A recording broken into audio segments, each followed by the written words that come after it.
Firman Tuhan dari Mazmur 2 ayat yang pertama sampai ayat yang ke-12. Saya akan baca ayat 1 sampai ayat 3. Bunyinya Amin. seperti ini.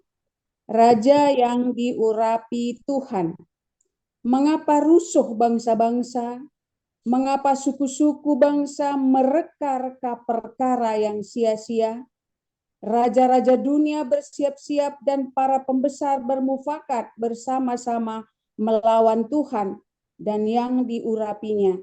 Marilah kita memutuskan belenggu-belenggu mereka dan membuang tali-tali mereka daripada kita.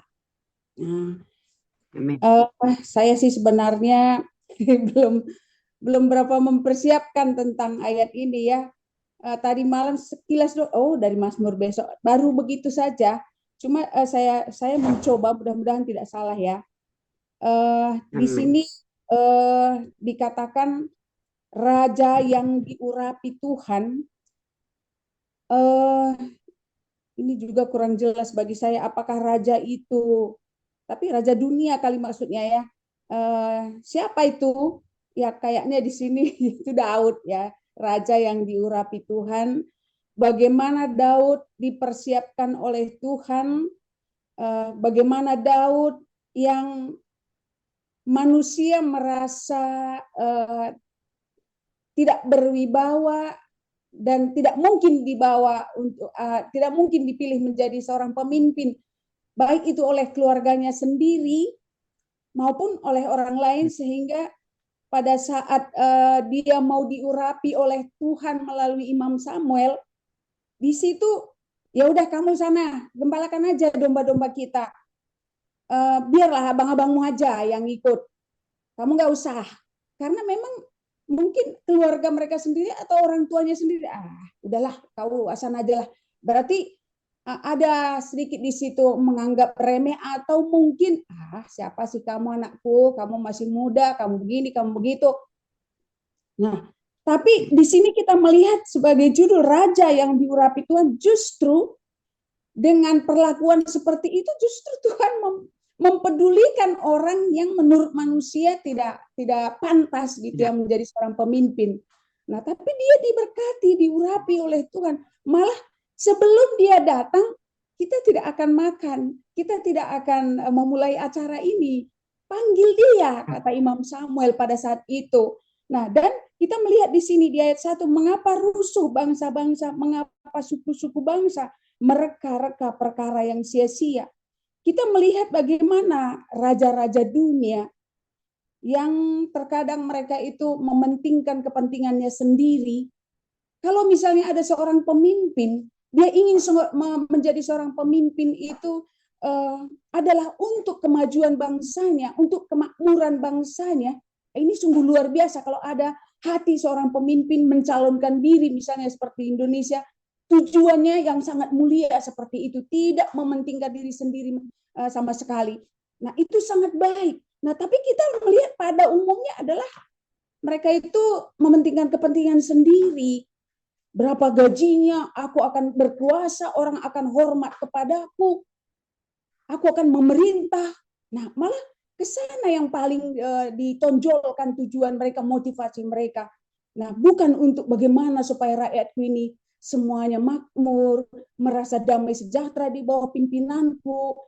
Nah, nggak ada itu seperti itu pemikirannya, hanya untuk dirinya sendiri. Dan di yang kedua kita melihat di sini raja-raja dunia bersiap-siap dan para pembesar bermufakat bersama-sama melawan Tuhan dan yang diurapinya. Nah, di sini saya langsung teringat bagaimana waktu pemilihan gubernur ya di Indonesia, yang mana pada saat itu Bapak Ahok ya sebagai salah seorang calon. Nah, aduh luar biasa bagaimana tindakan-tindakan orang-orang yang mementingkan dunia tadi, ya, yang mementingkan dunia tadi. Ada seorang misalnya yang sangat perhatian terhadap rakyat, sangat perhatian terhadap kemakmuran, kedamaian, justru dimusuhi. Nah, justru dimusuhi. Nah, di sini kita melihat salah satu contoh, saya bukannya sangat-sangat mendukung dia, enggak, tapi saya melihat secara kasat mata seperti itu. Gimana ya kami ini kok malah yang benar, yang bijak, yang berhikmat justru dibenci. Nah, seperti itu ya. Nah, terus yang ketiga, marilah kita memutuskan belenggu-belenggu mereka dan membuang tali-tali mereka daripada kita. Nah, berarti ini kita ke diri sendiri dulu deh. Nih, mari kita benahi diri kita sendiri dulu. Bagaimana kita seorang yang beriman kepada Tuhan, menjaga identitas pribadi kita sebagai orang-orang yang sudah diselamatkan oleh Tuhan. Mari kita benahi diri kita sendiri dulu, bentengi diri kita sendiri dulu. Sudah aman, sudah berkenan di hati Tuhan seperti Daud. Mari kita mari suarakan suara kenabian untuk negara. Entah itu kita ikut sebagai andil, entah sebagai anggota DPR atau sebagai apapun. Mari kita suarakan suara kenabian untuk kemakmuran bangsa kita, untuk kedamaian bangsa kita. Nah, itu menurut saya marilah kita memutuskan belenggu-belenggu itu. Terutama kita mendoakan ya, seperti setiap pagi kita doakan bangsa-bangsa kita. Kita ingat doa orang yang benar sangat besar kuasanya. Ini harus kita pegang benar-benar. Jadi jangan kita merasa, apa sih saya seorang yang mendoakan negara yang begitu besar, ada nggak sih gunanya? Ada, saudara-saudaraku. Ingat firman itu, doa orang yang benar sangat besar kuasanya. Nah, mari kita imani itu. Nah, kayaknya sekian yang saya tahu ini sampai ayat ketiga, nanti disempurnakan oleh Pak Surbakti. Terima kasih. Haleluya, luar biasa ya. Mantap, mantap. Oke, terima kasih Bu Nelly buat sharingnya. Lanjutkan Ibu Timawar ayat 4 sampai dengan 6. Shalom Bapak, kedengaran enggak? Kedengaran. Ya, jelas. Oke. Kedengaran dan ini juga saya hanya baca doang, saya agak susah nih menjelaskannya. Oke. Saya lanjutkan ya Bapak Ibu, Mazmur 2 ayat 4-6. Dia yang bersemayam di surga tertawa, Tuhan mengolok-olok mereka. Maka berkatalah ia kepada mereka dalam murkanya dan mengejutkan mereka dalam kehangatan amarahnya. Akulah yang telah melantik rajaku di Sion, gunungku yang kudus. Agak susah saya mengertikan, tapi saya coba sedikitnya. Yang dari ayat yang keempat ini, ya dia yang bersemayam di surga tertawa, Tuhan mengolok-olok mereka. Nah di sini saya bisa jelaskan sendiri. Allah kita ya Tuhan kita yang Maha Kuasa itu melihat setiap perbuatan manusia, terutama bangsa-bangsa ya yang menghina atau yang menentang perintah Tuhan ya. Jadi dia melihat gitu ya apa kelakuan-kelakuan yang kurang berkenan, terutama yang menghina Tuhan ya. Nah, jadi di situ walaupun Tuhan melihat pemberontakan manusia atau yang tadi saya bilang penghinaan apapun itu yang menghujat Tuhan ya, tapi Tuhan itu masih memberi kesempatan ya bagi manusia untuk bertobat ya. Dan jadi walaupun ibaratnya kita melakukan dosa, menghujat Allah, menghujat Tuhan ya, tapi Tuhan itu Maha Kuasa. Dia masih memberikan kesempatan untuk umatnya, untuk bangsanya ya, untuk bertobat ya dan mengakui Tuhan sebagai Tuhan kita. Itu aja Bapak Ibu. Oke, Bu Mawar ya, terima kasih buat sharingnya. Semangat terus, Tuhan memberkati. Lanjut dengan Ibu Nita, ayat yang ke-7 sampai 9. Mazmur 2 ayat 7 sampai 9. Aku mau menceritakan tentang ketetapan Tuhan. Ia berkata kepadaku, anakku engkau telah kuperanakan pada hari ini. Mintalah kepadaku, maka bangsa-bangsa akan kuberikan kepadamu menjadi milik pusakamu, dan ujung bumi menjadi kepunyaanmu. Engkau akan meremukkan mereka dengan gada besi, memecahkan mereka seperti tembikar tukang periuk. Aku juga baru membaca kesatuan ayat 2 ini baru pagi ini. Maaf, kalau melihat judulnya Raja yang Diurapi Tuhan, ternyata nggak semua raja-raja. Kalau zaman dulu banyak raja-raja ya, pasti banyak ya raja-raja. Tapi ada raja yang diurapi Tuhan.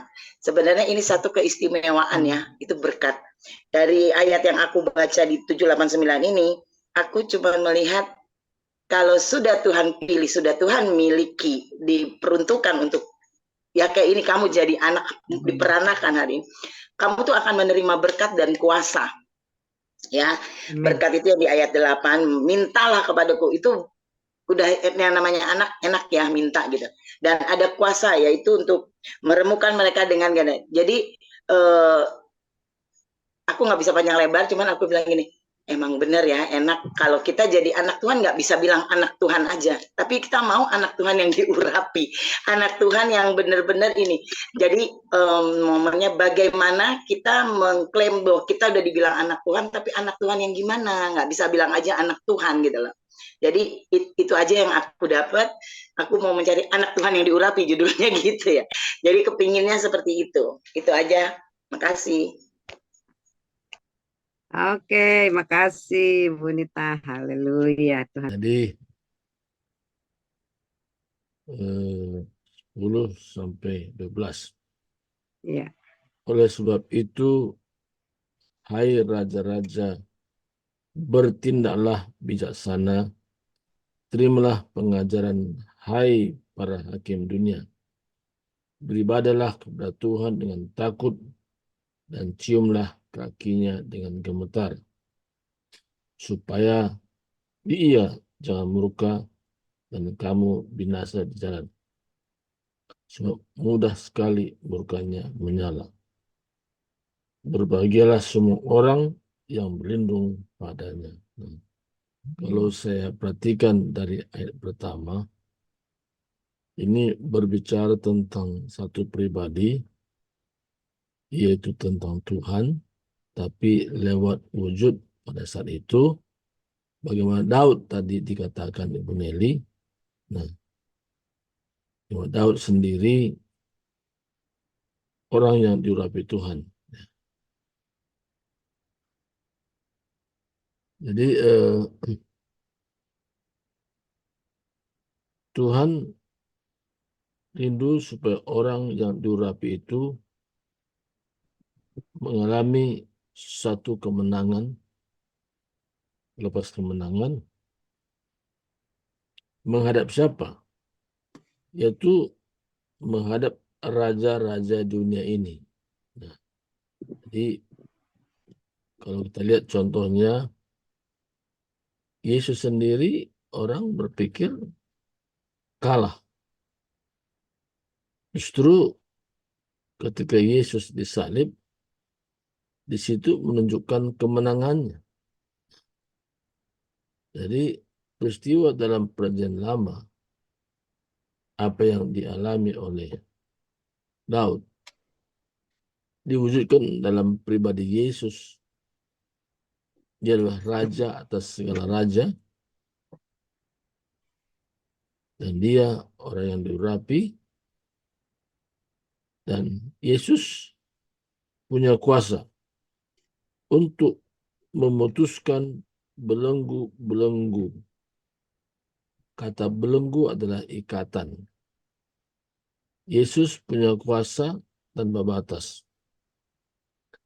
Setiap orang yang datang kepada Yesus pasti mendapatkan kelepasan dan membuang tali mereka daripada kita. Dan jadi jangan kaget kalau ada orang secara nama orang Kristen name, kalau kurang sungguh-sungguh dia mengalami namanya belenggu-belenggu ini, ikatan-ikatan ini. Nah, kita sebagai gambaran hidup sekarang, kita sebagai orang yang diurapi, kita pun Tuhan berikan kemampuan untuk memutuskan belenggu-belenggu. Jadi mulai dari sekarang jangan kita berpikir ada orang-orang tertentu saja yang dipilih Tuhan. Ketika pencurahan Roh Kudus dan semua orang yang mengalami bagaimana pengalaman pencurahan Roh Kudus itu diberi kuasa. Katakan dalam Kisah Para Rasul 1:8, kamu akan menerima kuasa kalau Roh Kudus turun ke atas kamu. Jadi tanpa terkecuali Tuhan rindu memberikan kuasa kepada setiap orang yang memiliki iman yang benar kepada Yesus Kristus.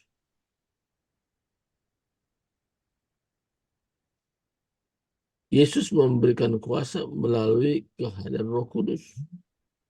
Dan Roh Kudus itu bukan keluar masuk, tapi Roh Kudus itu tinggal dan berdiam dalam hidup orang percaya. Jadi ada rentetan tadi dari Daud kepada Yesus dan kepada kita. Jadi pada akhirnya nanti ada pemisahan orang yang percaya dengan sungguh-sungguh dengan hanya sebagai Kristen saudara nama. Dia yang bersemayam di surga tertawa. Tuhan mengolok-olok mereka. Jadi orang hanya Kristen senama, malu sendiri. Kenapa malu? Karena namanya Kristen, tapi tidak punya pengalaman bagaimana Kristus yang sudah menjamah hidupnya. Kristus yang sudah mengubah hidupnya. Kristus yang memberikan kuasa tadi. Kepada siapakah diberikan kuasa? Yaitu kepada orang yang sungguh-sungguh dengan iman yang benar. Dia betul-betul bergantung kepada Tuhan. Sehingga ada kemampuan-kemampuan. Akulah yang telah melantik Rajaku di Sion, gunungku yang kudus. Nah, bagaimana pengalaman Daud dilantik? Nah, itu berhubungan dengan kita pun mengalami pengalaman lewat pencurahan Roh Kudus.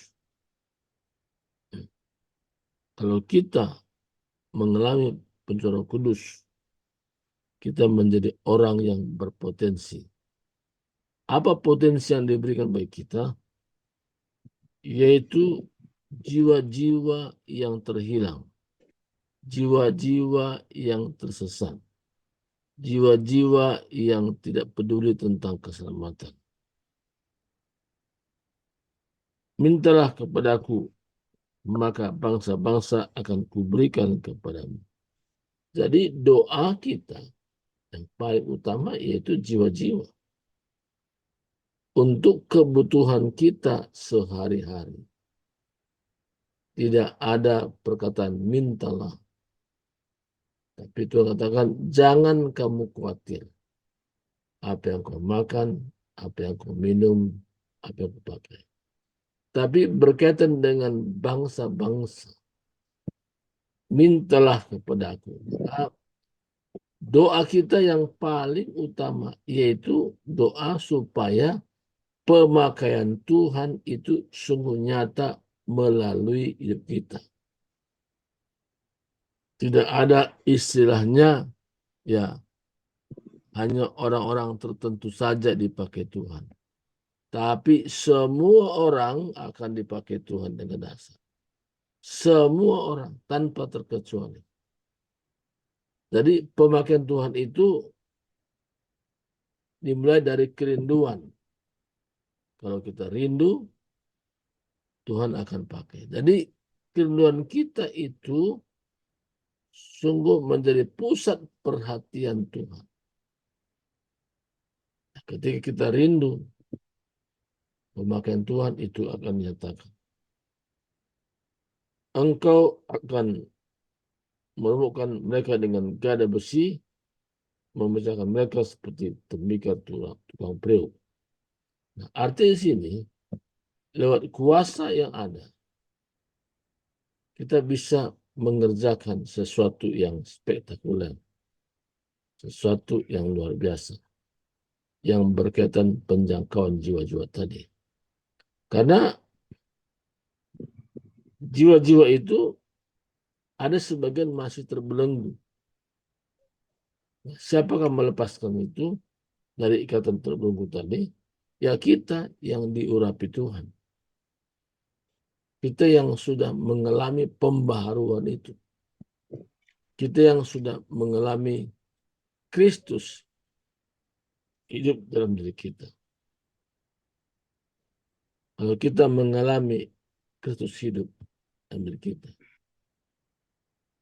tentu pertama kita mengalami namanya hidup damai sejahtera. Yang kedua, kita mengalami yang namanya kekuatan demi kekuatan. Kuat di sini tidak berkaitan dengan secara fisik, tapi kekuatan di sini berbicara secara rohani. Kita kuat. Masalah, problem boleh ada. Kita mengerti tentang kekuatan ini.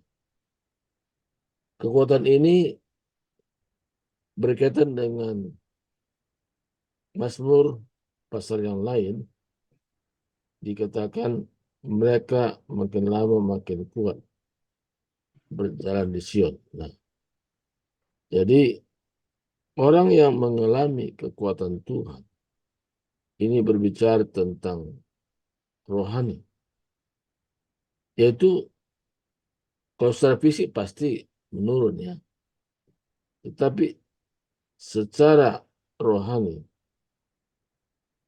kita semakin kuat.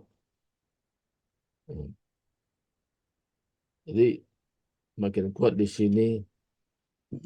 Kalau dulu sedikit masalah kita langsung rasanya tidak mampu menghadapinya. Tapi sekarang masalah yang sama kita anggap sama seperti dulu. Sama seperti dulu. Kalau kita tahu sama seperti dulu, kalau dulu pun Tuhan tolong saya, sekarang pun Tuhan tolong. Ya. Jadi bagaimana Daud sendiri berkata, kalau Tuhan tolong saya untuk melepaskan domba-domba dari cengkraman singa, demikian juga Tuhan tolong saya melepaskan mana saya menghadapi Goliat. Nah, sekarang Goliat tidak kelihatan secara mata. Tapi pergumulan kita itu bukan Goliat, seperti bergulat. Tapi satu hal yang di Tuhan, kita senantiasa di pihak menang.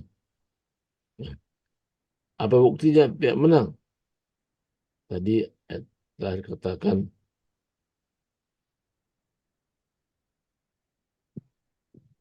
ayat yang ke-12, berbahagialah semua orang yang berlindung kepadanya. Jadi orang yang menang itu orang yang berlindung kepada Tuhan.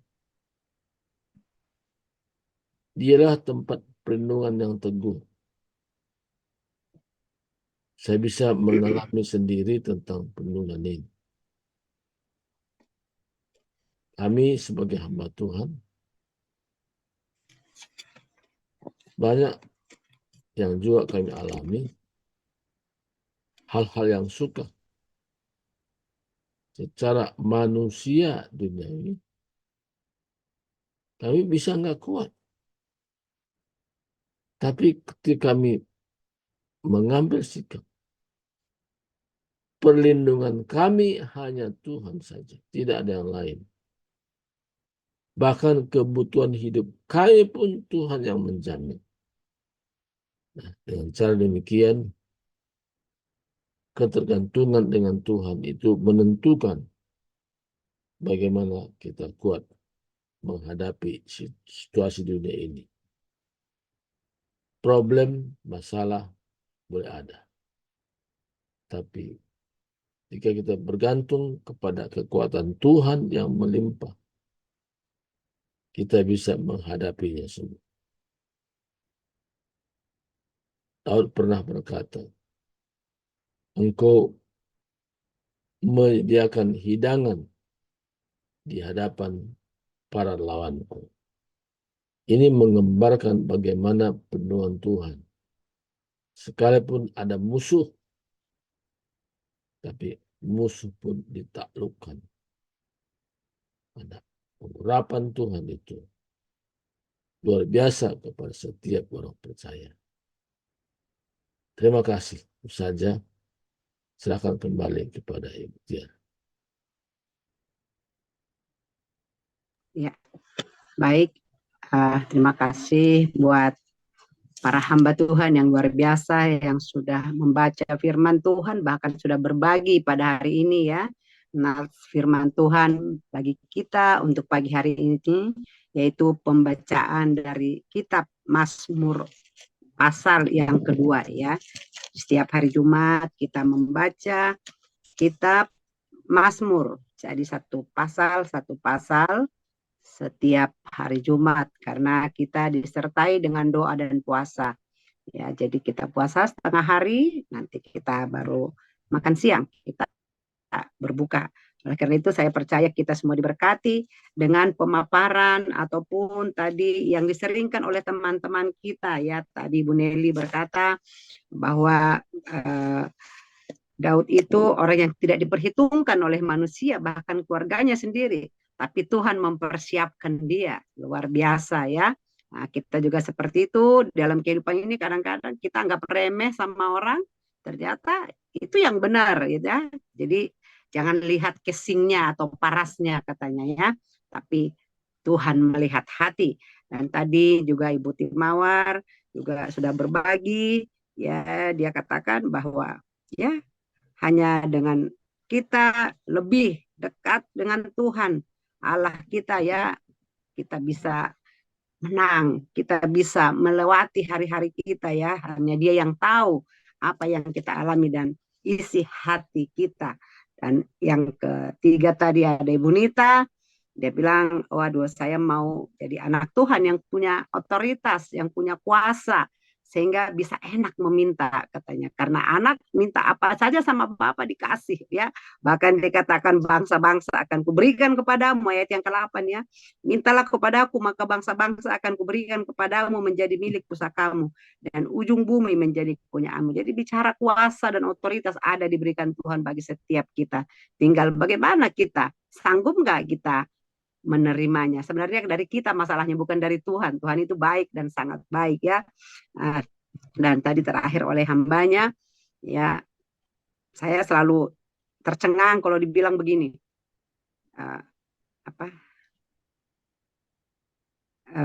Ini ya di ayat 8 ini. Jadi yang disuruh minta itu apa? Bangsa-bangsa, nggak pernah diminta makan minum katanya.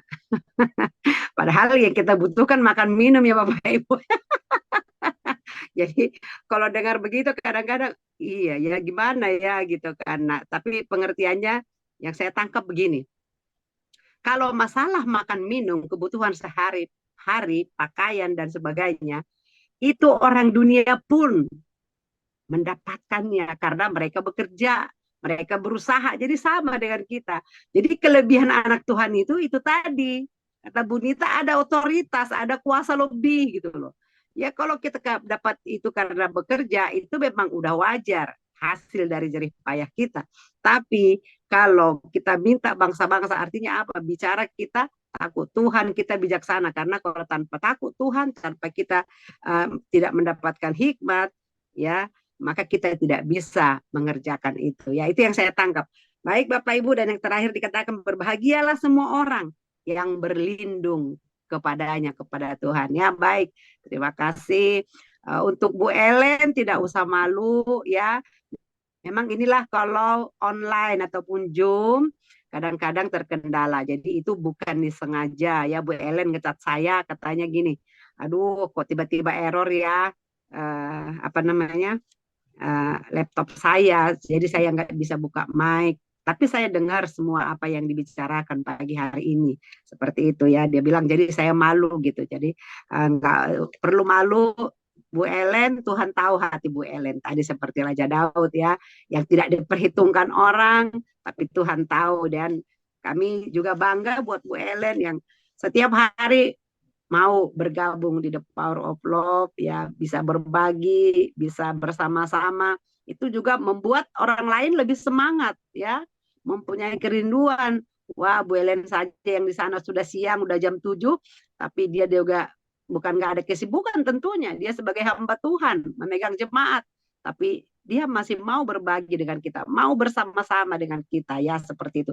Jadi berkat buat kita. Saya sangat diberkati dengan kehadiran Bu Ellen. Ya, tetap semangat. Ada Pak Tonggam juga baru bergabung.